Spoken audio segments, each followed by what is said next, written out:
Happy New Year, January 2026. But let's be honest, we say Happy New Year, but a lot of us are coming into this new year already tired. The world feels loud, divided, sharp around the edges. So if you've come here to this video, hopeful that this year could be a little warmer, a little gentler, a little more hopeful, you've come to the right place. You're not wrong for hoping for those things, and you're not alone. My name is Stephanie, and this is Hope Lit. It's a space for light, encouragement, honest reflection in a world that feels pretty heavy sometimes. At the start of a new year, we all feel so much pressure for reinvention. New goals, new habits, big declarations, that awful word, resolutions, that we start every year in January, and by February, there's the added pressure of feeling like a failure if we didn't meet some mark. Kind of self-defeating, huh? So this year, I have come back to a different question. Not what will I accomplish, but what kind of presence will I be? Because when things feel dark, and they really do these days, presence matters more than perfection. There's a word that has shaped the way that I feel about this. That word is mitzvah. Now, mitzvah is often translated as commandment, and that's a pretty heavy word. But the way I understand it, mitzvah is more about connection. It's about showing up. It's about love made visible. It's faith displayed in ordinary life, in the little things and in the big things. I didn't learn this from a textbook. I learned it from watching people quietly live in ways that make the world feel a little less heavy. People who notice when others are struggling, who give what they have even when they don't have much. People who show up again and again. People whose lives quietly make other people's lives easier and brighten the world around them. What they taught me was this: light doesn't have to be loud to be real. Light makes a difference just by being. One of these people was a man named Jack. Jack and I met through the worlds of science and medicine.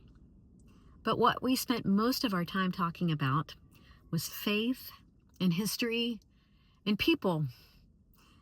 Jack was endlessly curious and deeply generous.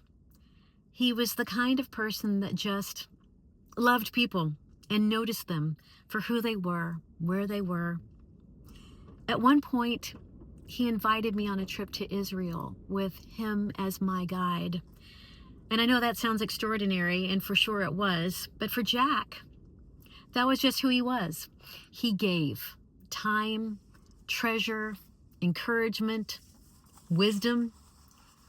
About a year after that amazing and life-changing trip, Jack passed away. At a scientific conference he had supported for many years, I was asked to speak in his memory.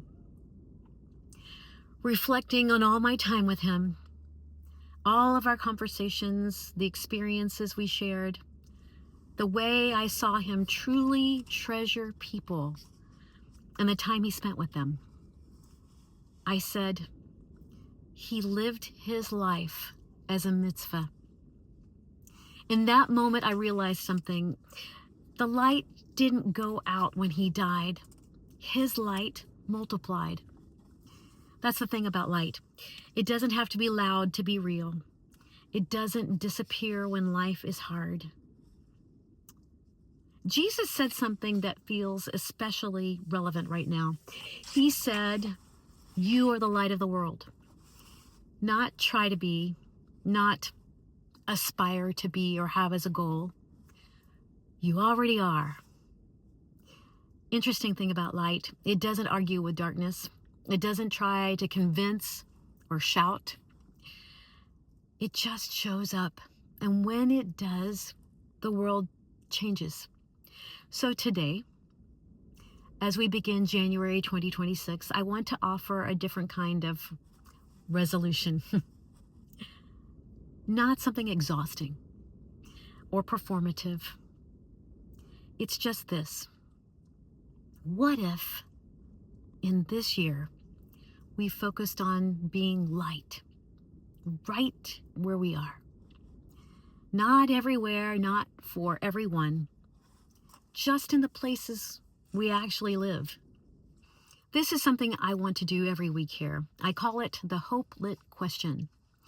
So if you're able, just take a moment with me. You don't need to answer out loud. You don't need to rush. Just let this sit with you for a moment. Where in your life does light feel most needed right now? And what is one small way that you could offer it without exhausting yourself? If you feel comfortable, I'd love for you to share. This channel isn't meant to be a monologue. It's meant to be a conversation. You can leave a word, a sentence, or just the place that you're hoping light will grow this year. I'll go first. For me, light feels most needed in patience, especially when I'm tired or feeling overwhelmed. And one small way I'm practicing it is by slowing down and listening before I respond, making an effort to truly be present. Nothing dramatic, just real. This space is a commitment to hope, to encouragement, to choosing light, especially when it's easier not to. If you're weary, rest here. If you're searching, you're welcome here. The world doesn't need more noise. It needs more light. I'm really glad you're here. Let's be light together.